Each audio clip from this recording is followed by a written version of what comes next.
हाँ भाई,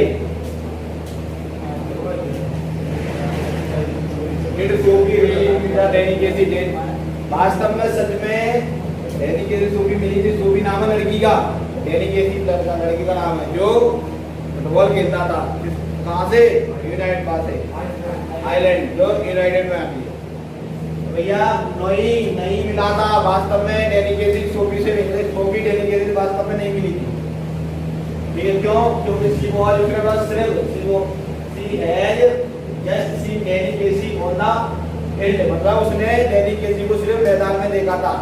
क्यों? She want to watch the team United play a football match. जब वो यूनाइटेड से फुटबॉल मैच खेल रहा था तो सोफी की नजर पड़ी, यार ये तो ग्रांडे कास मोहब्बत वजह से। ठीक है, उसने सिर्फ उसको ग्राउंड में देखा था। चलिएगा भैया, अगला क्वेश्चन है why are the young tree described of different, मतलब कि जो सुंदर पेड़ होते हैं वे दौड़ते हुए क्यों दिखाई देते हैं? दौड़ते हुए क्यों प्रतीत होते हैं? तो भैया उनका वर्णन बताओ। तो वो कह रहा था young tree are personally fed, मतलब कि मानवता। ठीक है, उन्होंने पोएम, कवि ने चलते पेड़ों को मानवता का रूप दिया है कि मानव की तरह। They seem to be running in the opposite direction when seen through the window of the moving car। जब कार की विंडो में अपन, जब कार चलती है कार की विंडो में अपन बाहर पेड़ को देखते हैं ना, तो वे क्या है? दौड़ते हुए प्रतीत होते हैं। आपने देखा होगा कार की विंडो अपन खोल के देखेंगे, कार की खिड़की या बस की खिड़की खोल के देखेंगे तो पेड़ एक तरह से दौड़ते हुए दिखाई देंगे। देखते हैं, देखा है?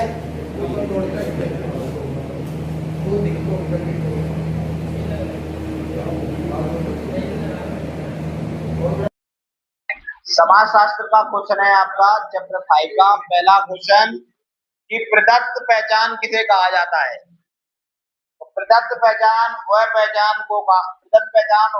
होती है जो आपको जन्म से मिलती है। ठीक है, इसको ना तो आपकी पसंद से मिलती है, ना ही आपको इसको बदल सकते हो। ठीक है, प्रदत्त पहचान आपने जिस जाति में जन्म लिया है, आप जिस समूह से हो, वही आपकी प्रदत्त पहचान कहलाएगी। ठीक है, जो बिना प्रयास से मिले, बिना मेहनत के मिले, वही आपकी प्रदत्त पहचान है। समझ में आया? चलो अगला क्वेश्चन है आपका कि राष्ट्र को परिभाषित करना क्यों कठिन है? या राष्ट्र को परिभाषित करना क्यों कठिन है? हर देश एक अनौठे किस्म का समुदाय होता है। हर देश एक अनौठे किस्म का समुदाय होता है। इसको वर्णन करना तो आसान है, मगर इसको परिभाषित करना उतना ही कठिन है। ठीक है, क्योंकि हर देश के परिभाषित लक्षण अलग अलग होते हैं, इसलिए देश को परिभाषित करना कठिन होता है। ठीक है भाई, नॉर्मल क्वेश्चन है, आराम से याद हो जाएगा। डन। चलो भाई, क्वेश्चन है आपका, राष्ट्र किस प्रकार परिवार से भिन्न है? तो राष्ट्र परिवार पूरी तरह से भिन्न है। क्यों? क्योंकि जो राष्ट्र है ना तुम्हारा, राष्ट्र एक कल्पना, एक आकांक्षा है और विश्वास से बना हुआ है। वही परिवार कुल, धर्म, जाति के नाम से बना हुआ है। राष्ट्र स्वयं का समूह नहीं, अचानक से स्वयं का समूह नहीं बनाता। वही परिवार बिल्कुल भिन्न है। परिवार के सदस्य एक दूसरे से जुड़े हुए होते हैं।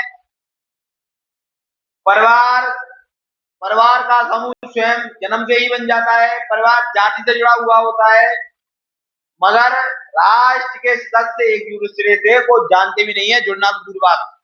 तो इस तरह से परिवार राष्ट्र भिन्न है। ठीक है भाई, शिवा चल इतिहास का क्वेश्चन है भाई, चैप्टर कौन से का?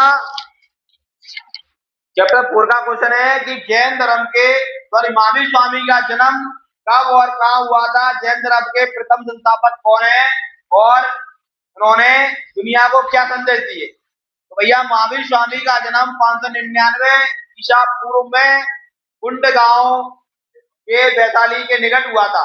वैशाली के कुंड गांव के निकट हुआ था। जैन धर्म के प्रथम संस्थापक ऋषभदेव को माना जाता है। मगर जैन धर्म को आगे विकसित करने का श्रेय किसको जाता है? महावीर स्वामी को जाता है। और ये जैन धर्म के 24वें तीर्थक थे।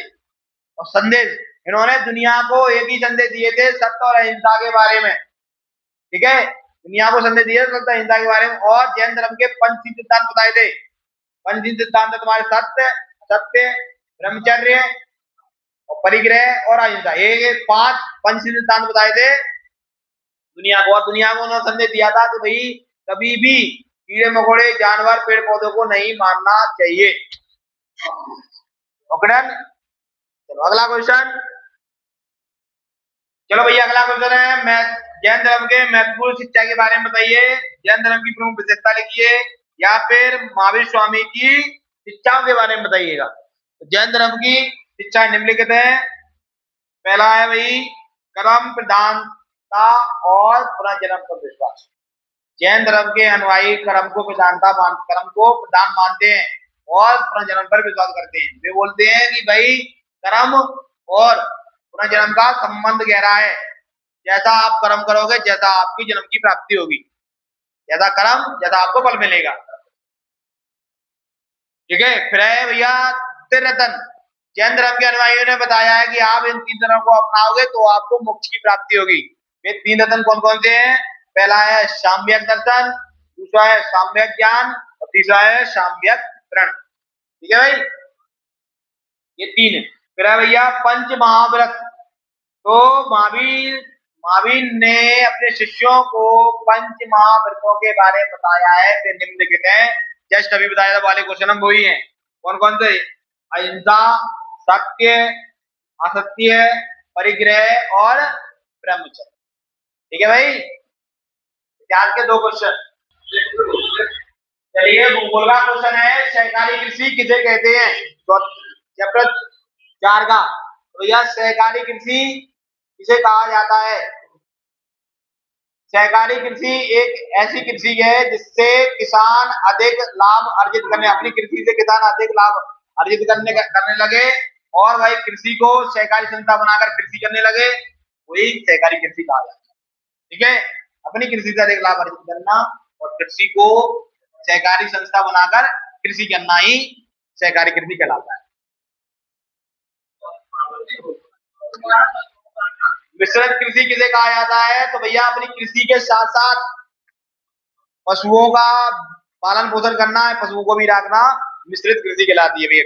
कृषि से भी इनकम और पशुओं से भी इनकम, उसको कहा जाता है मिश्रित कृषि। ठीक है डन। ओके, तो अगला क्वेश्चन है भाई, मिश्रित कृषि की कोई 3 विशेषता बताइएगा। या मिश्रित कृषि की कोई विशेषता लिखिएगा। तो मिश्रित कृषि की निम्नलिखित विशेषता है। पहली विशेषता है कृषि के साथ साथ पशुपालन करना।